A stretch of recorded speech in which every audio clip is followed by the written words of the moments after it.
আসসালামু আলাইকুম রহমতুল্লাহ।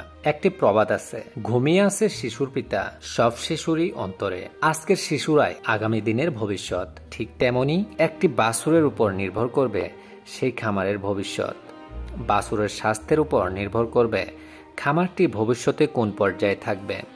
সুস্বাস্থ্যকর বকনা বাছুর ভবিষ্যতে ভালো গাভী হবে, ষাঁড় বাছুরগুলো হবে ভালো মাংসের উৎস এবং ভালো ব্রিডার হিসাবে ব্যবহার করা যাবে।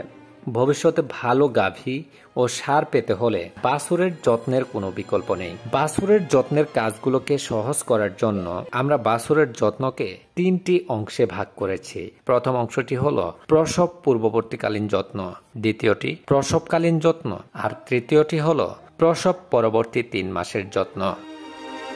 প্রসব পূর্ববর্তী যত্ন। একটি ভালো বাচ্চা পাওয়ার জন্য প্রজননের সময় ভালো ব্রিডার বা ভালো বীজ দিয়ে প্রজনন করাতে হবে। প্রজননকৃত গাভীকে যে খাবারগুলো খাওয়ানো হয় তা অবশ্যই মানসম্মত হতে হবে। গাভীকে নিয়মিত প্রত্যেক দিন কাঁচা ঘাস খাওয়াতে হবে। সেই সাথে যেসব খাবারগুলোতে ক্যালসিয়াম বেশি আছে সেই খাবারগুলো খাওয়াতে হবে। গাভীর পেটের বাচ্চার বয়স যখন 6 মাস হবে তখন থেকেই গাভীকে অবশ্যই ক্যালসিয়াম সিরাপ খাওয়াতে হবে প্রতি মাসে নিয়ম করে। বাচ্চা দেওয়ার 10 থেকে 12 দিন পূর্বে অর্থাৎ পেটের বাচ্চার বয়স যখন 270 দিন হবে তখনই ক্যালসিয়াম খাওয়ানো বন্ধ করে দিতে হবে। আরেকটি কথা অবশ্যই মাথায় রাখবেন, গাভীকে হাঁটাহাঁটি করানোর ব্যবস্থা করতে হবে। দ্বিতীয় অংশটা হলো প্রসবকালীন যত্ন। আমরা আমাদের বাপদাদার কাছে একটা কথা শুনেছি, গর্ভবতী গাভী ঘরে যে রেখে আসতো, হঠাৎ করে একদিন দেখতো যে বাছুর সহ সেই গাভীটা বের হয়ে আসছে। এখন কিন্তু আর সেই আগের দিন নেই। আমরা নিজেরা যেমন অলস হয়েছি ঠিক তেমনি আমাদের গরু ছাগলগুলোকেও অলস বানিয়ে ফেলেছি। তাই প্রসবকালীন যত্নটা খুবই গুরুত্বপূর্ণ। প্রেগন্যান্সির 270 দিন থেকেই গাভীর প্রতি ভালোভাবে নজর রাখতে হবে। প্রসব হলো এখন আপনাকে বেশ কিছু গুরুত্বপূর্ণ কাজ করতে হবে। এখন যে কথাগুলো আমি বলবো এই কথাগুলো মনোযোগ সহকারে শুনবেন। একটু নড়ে চড়ে বসুন, তাহলে আমার কথার দিকে আপনার মনোযোগ হবে।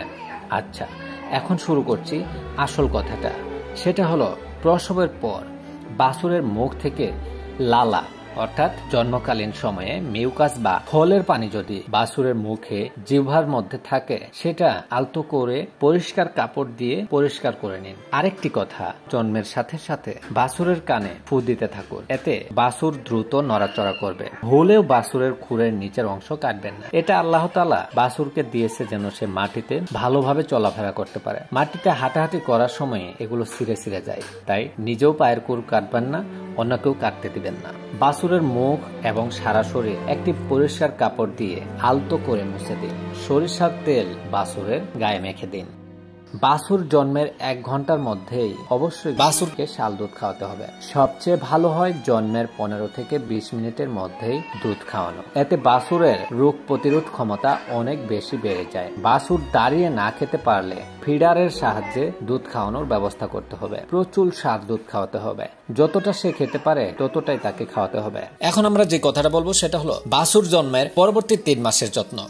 বিশেষজ্ঞদের মতে বাছুরের ওজনের শতকরা 10 ভাগ দুধ খাওয়াতে হবে। জন্মকালীন ওজন যদি হয় 25 কেজি, সেক্ষেত্রে আপনাকে 2.5 কেজি দুধ খাওয়াতে হবে। পরবর্তীতে বাছুরের ওজনের সাথে সাথে দুধের পরিমাণও বাড়াতে হবে। এভাবে প্রথম 2 মাস বাছুরকে পর্যাপ্ত পরিমাণে দুধ খাওয়াতে হবে। এর মধ্যেই বাছুরকে দানাদার খাদ্য, সবুজ ঘাসের সাথে পরিচিতি করে দিতে হবে। 2 মাসের পর বাছুরকে দুধ খাওয়ানো আস্তে আস্তে কমিয়ে আনতে হবে। ঘাস ও দানাদার খাদ্য বাড়াতে হবে।